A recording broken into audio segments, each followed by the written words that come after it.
बिस्मिल्लाहिर्रहमानिर्रहीम। अस्सलाम वालेकुम। मेरी दुआ है कि आप खैरियत से हों। हम class 9th chapter number 1 exercise 1.3 solve कर रहे थे। इसके जो क्वेश्चंस हैं वो हमने कर लिए थे ऑलमोस्ट सारे। क्वेश्चन नंबर 8 और क्वेश्चन नंबर 9 जो है वो हमारा रह गए थे। आज हम क्वेश्चन नंबर 8 और क्वेश्चन नंबर 9 जो है उन्हें सोल्व करने जा रहे हैं। सबसे पहले क्वेश्चन नंबर जो 8 है हम उसे देखते हैं, उसे सोल्व करते हैं। तो वो सबसे कह रहा है कि एक आदमी है, उसका नाम है तैयब, ठीक है। उसकी जो एनुअल इनकम है ना वो है 9,60,000, ठीक है। उसकी 9,60,000 जो है वो उसकी एनुअल इनकम है, सालाना जो है वो उसकी इनकम है, आमदनी है उसकी, सालाना आमदनी, ठीक है। वाइल दी एक्सपेक्टेड अमाउंट, वो कह रहा है कि जो इसका मतलब है इस्तिस्ना, ठीक है, ऐसी रकम जिस पे टैक्स की जो टैक्स जो है वो अप्लाई नहीं होता, ठीक है। वो है 1,30,000। 1,30,000 पे जो टैक्स है उस पे छूट है। 1,30,000 पे कोई टैक्स नहीं ऐड होगा। तो वो कह रहा हाउ मच वुड ही पे एट द रेट ऑफ 0.75%। वो कह रहा है कि वो कितना जो है वो टैक्स पे करेगा, जबकि जो टैक्स का रेट है वो है 0.75%। इसका मतलब है कि 1000 होगा ना, तो 1000 में से हमारे पास उसने 100 रुपये अर्न किया है ना, तो 100 रुपये में से वो जो टैक्स देगा वो होगा 0.7 पैसे, ठीक है, या इतने रुपए भी कह सकते हैं। तो वो 100 में से इतने जो है वो पे करेगा एज अ टैक्स। पाकिस्तान में वैसा इतना टैक्स है तो नहीं, पाकिस्तान में तो 16% GST है, वो काफ़ी टैक्स ज़्यादा हैं। ये बहुत छोटी सी अमाउंट लिखी हुई है। खैर ये एक अलग टॉपिक है। आई होप आपको जो क्वेश्चन की स्टेटमेंट हो वो समझ में आ गई होगी। तो एक जो क्वेश्चन का पैटर्न है वो मैं आपको समझा देता हूँ। सबसे पहले जो एनुअल अमाउंट है ना, इसमें से हम वो अमाउंट जिस पे टैक्स लागू नहीं होता उसे माइनस करेंगे, और बाकी जो रिमेनिंग वैल्यू होगी उससे जो टैक्स रेट है उसे मल्टीप्लाई करेंगे, तो हमारा आंसर जो है वो आ जाएगा। आप ख़ुद प्रैक्टिस कीजिएगा, ठीक है। इन केस समझ में ना आए तो पूछ लीजिएगा। मैं भी करवा देता हूँ बहरहाल। सॉल्यूशन स्टार्ट करते हैं। सबसे पहले एनुअल इनकम आ गई उसकी 9,60,000, और एक्सेप्टेड अमाउंट जो है वो 1,30,000 है, ठीक है। एक्सेप्टेड मतलब मुस्तस्ना रकम, ऐसी रकम जिस पे टैक्स लागू नहीं होता, ठीक है। I hope I am clear. जो टैक्सेबल जिस पे टैक्स अप्लाई होगा, ठीक है, वो आ जाएगा annual amount divided by accepted amount. ये हम माइनस करेंगे तो हमारे पास वैल्यू आ जाएगी जिस पे टैक्स लागू होता है, टैक्सेबल अमाउंट। नेक्स्ट स्लाइड पे चलते हैं। टैक्स रेट चूँकि उसने दिया हुआ है 0.75%। फर्दर जो है हम सोल्यूशन स्टार्ट करेंगे।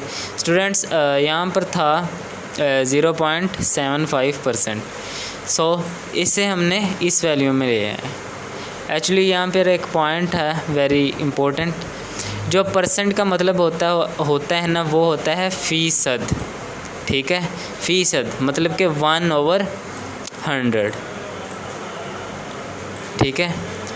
तो 0.75 का मतलब है 0.75% का मतलब है कि 0.75 डिवाइडेड बाय 100। इसे हम फर्दर सॉल्व करेंगे तो आ जाएगा 0.0075। I hope I am clear. In case आपका कोई क्वेश्चन हो तो आप पूछ सकते हैं। फर्दर इसे हम फ्रैक्शन की फॉर्म में लिख लेंगे, ठीक है। तो फ्रैक्शन ये कैसे बनती है, पॉइंट के बाद जितने डिजिट्स होते हैं हम उतने ही जो है माइनस वो फ्रैक्शन में ले आते हैं। उसी बेस पे लिखा है। तो जो फर्दर हम डिवीजन का प्रोसेस करेंगे तो ये जो 4 ज़ीरो हैं इसकी, ये जो डिवीजन इसके फ्रैक्शन में 4 ज़ीरो हैं 10,000 से वो डिवाइड हो जाएंगी। सो फर्दर जो हमारे पास रिमेनिंग वैल्यू आएगी वो आएगी 75 मल्टीप्लाई बाय 83, 75 मल्टीप्लाई बाय 83। इनको मल्टीप्लाई करेंगे तो हमारा जो टैक्स की अमाउंट है वो आ जाएगी 6,225 रुपये and this is our final answer. So next question पे चलते हैं, क्वेश्चन नंबर 8 पे। वो कह रहा है कि फाइंड द कंपाउंड मार्कअप। वो कहते हैं मार्कअप फाइंड करना है। जब भी हम किसी बैंक में रखवाते हैं रकम तो एक ख़ास अकाउंट होता है, उस पर हमें मार्कअप मिलता है। तो बेसिकली ये सूद की ही किस्म है एक, लेकिन मार्कअप के नाम से मशहूर है। खैर ये एक अलग टॉपिक है। वो कह रहा find the compound markup on the rice 3,75,000, 3,75,000 जो अमाउंट है एक, उसने कहा है इसका कंपाउंड मार्कअप फाइंड करें। जबकि एक अरसा का जब एक अरसे के लिए हमने उसे रखवाया है, बैंक में रखवाया है या किसी को किसी स्पेसिफिक रेट पे दिया हुआ है। सो वो कह रहा है कि हमने जो रेट है ना वो है 14% कंपाउंडेड एनुअली। 14% जो है वो मार्कअप रेट है, तो हमने एक फाइंड का कंपाउंड मार्कअप फाइंड करना है, जबकि अमाउंट हमारे पास है 3,75,000। सो स्टूडेंट्स जस्ट पिछले क्वेश्चन की तरह ये भी इसके साथ जो है वो रेट के साथ वैल्यू मल्टीप्लाई हो जाएगी। सो हम 1 ईयर के लिए मल्टीप्लाई करेंगे तो हम जो हमारा आंसर आएगा उसको 1 से मल्टीप्लाई कर देंगे तो हमारा आंसर आ जाएगा। सो जैसे कि लास्ट क्वेश्चन में था 14 है हमारे पास, तो हम इसे इस फॉर्म में लिख सकते हैं 0.14, इस फॉर्म में भी लिख सकते हैं और इस फॉर्म में भी लिख सकते हैं। मैं ये रेज कर देता हूँ, 14 डिवाइडेड बाय 100 परसेंटेज आ गई हमारे पास। तो ये दोनों एक ही बात है। इसे हम जो है वो एनुअल अमाउंट से मल्टीप्लाई करेंगे तो हमारा जो कंपाउंड मार्कअप है उसकी वैल्यू आ जाएगी। सॉल्यूशन स्टार्ट करते हैं।